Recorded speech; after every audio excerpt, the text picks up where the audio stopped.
2006, your book of anthropology, The Age of Immunology. And I was very impressed by this book at that time because we were during the years 2000 dominated by a very paradigm of hatred of the other because it was, it was after September 11, the focus on Muslim, the Muslim as the person responsible of the whole violence of the world. Then now it's more the hatred towards the migrant. So clearly in the Western societies, there is this fear of the others coming from the South. And what interests me in your book is that you proposed a way or an approach to deal with the other and the otherness. And you relied on the metaphor of immunology.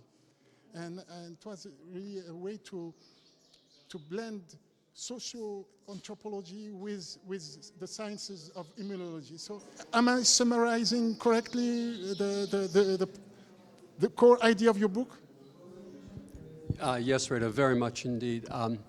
I began doing research on the age of immunology actually because of a personal illness, and I became quite concerned by the way in which the immune system was described in terms of antibodies, anti-foreign bodies, and antigens as antibody generators. So the idea of the foreign is generating a response in something that was there to protect against the foreign was the foundation of modern immunology. We understood immunity for a very long time, but it was only in the 60s really where the idea of the immune system emerged as a set of complex relationships designed to protect the self from other. And indeed, when I was at that time doing work with theoretical immunologists, people from the Salk Institute in La Jolla, for example, I was frequently told that without recognition and elimination of non-self,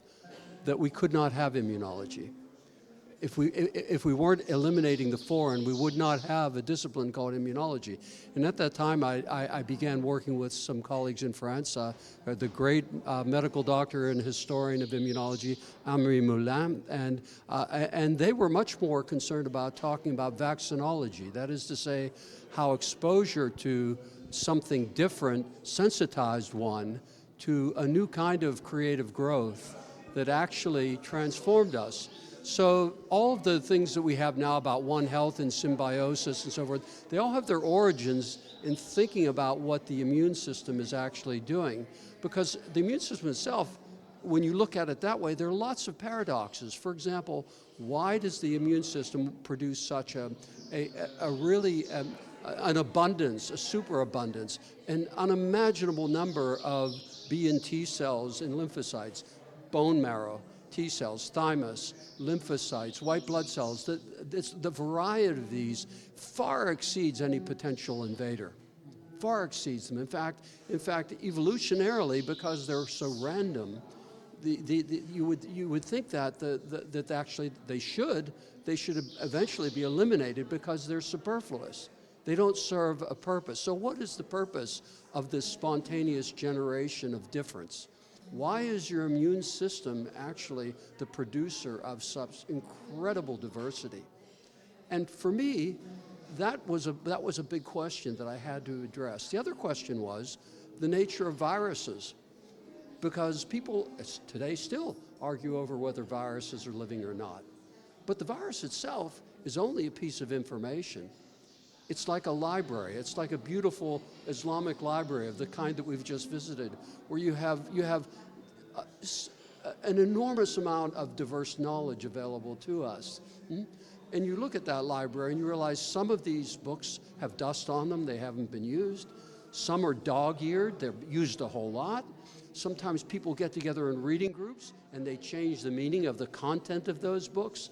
And I realized that this is really much more like what the immune system's doing. It's actually producing massive diversity so that our cells can bring life to the viruses.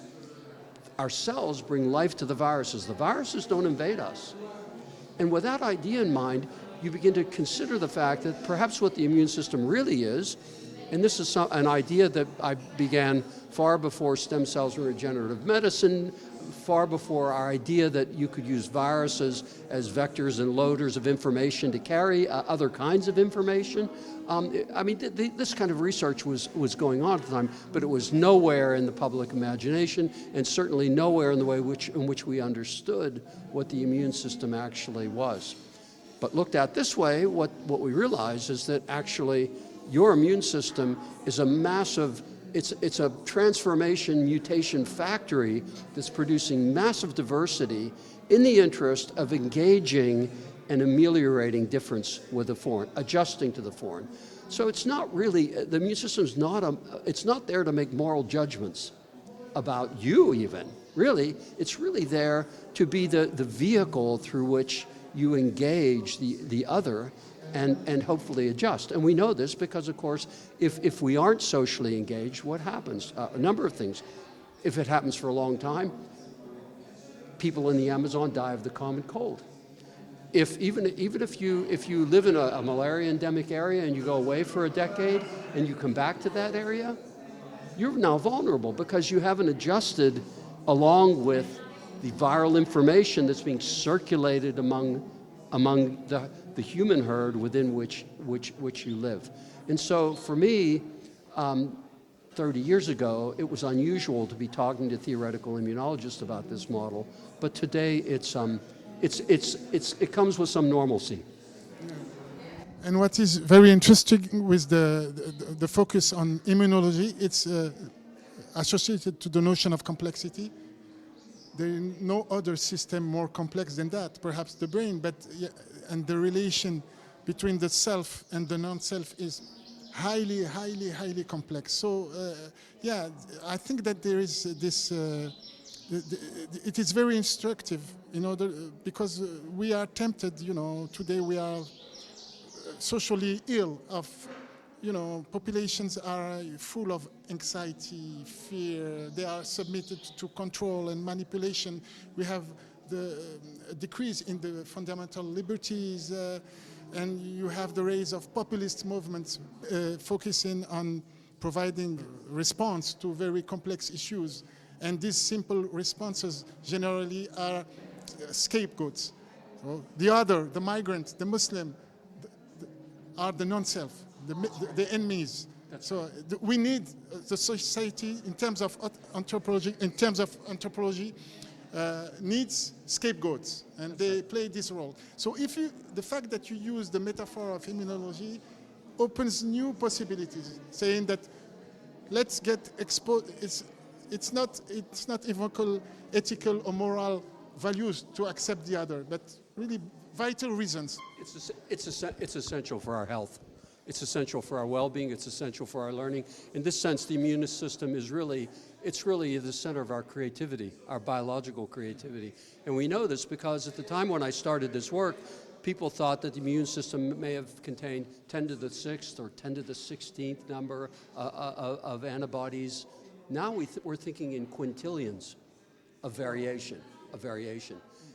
As for the xenophobic dimension of immunology, I was at the February 11th to 12th meeting of the World Health Organization where COVID-19 was named. And at that time, the Chinese were on we were participating, and everybody was trying to find out why this was happening and why did this happen in Wuhan? Why did it happen?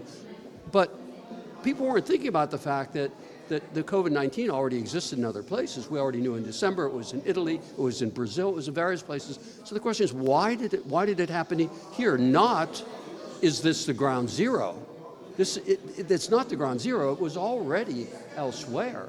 And the reason that it was elsewhere was because in actual fact, in terms of complexity, these viral families are actually quite ancient. And they become potentially capable of infection long before they're infected. So in the immunology course that I sometimes teach on at University College London with the Department of Immunology, they're working on viruses that are 50 or 60 years old that are already infective that don't become infectious. So the question is, what happens? What happens in Wuhan? And on the day of that meeting, I went away from it and I wrote to a friend of mine who's involved with directing C40. Those are the major cities worried about climate change and worried about health as it relates to climate change. And I said to her, I said, if we think about this in terms of what actually generates the actual recombination of viruses, it's in closed spaces with many people. It's in closed spaces with many people, or many bats in caves, which is why we now know, 2 years later, that the closest virus to what caused the outbreak is not something anywhere near Wuhan. It's not the Wuhan Institute for Virology. You cannot stigmatize and create a xenophobic response to this, because the closest virus is actually far away in a bat cave in Laos. A bat cave in Laos. That separated from COVID-19 maybe 20, maybe 30, maybe 40 years ago. So we really have to rethink these xenophobic metaphors, and immunology gives us that opportunity. And I actually wrote an article called Non-Self-Help, How Immunology Might Reframe the Enlightenment. My final question, because I want you to have some, we have a very nice atmosphere here, so just want to end this conversation temporarily, because there will be other, hopefully, creative conversations. You have been here for the whole Science Week of UM6P and the thematic of complexity. So I wanted to have your testimony of this week, perhaps some impressions, even if you have some critique. But the idea, we have been together during this whole week, very, very rich and intense. So what is your impression? I think it's the first time that you came here in Marrakech, Benkirane. So the people that you have talked to, summarize the most important feelings that you have, that would be helpful. Well, I have to say, first of all, when we look at the artwork that we've seen today, I believe that it reflects very profoundly the desire to be more humble about what we think we know. And the more we know, actually, the more we don't know. At the conference, I believe that focusing on complexity is an especially critical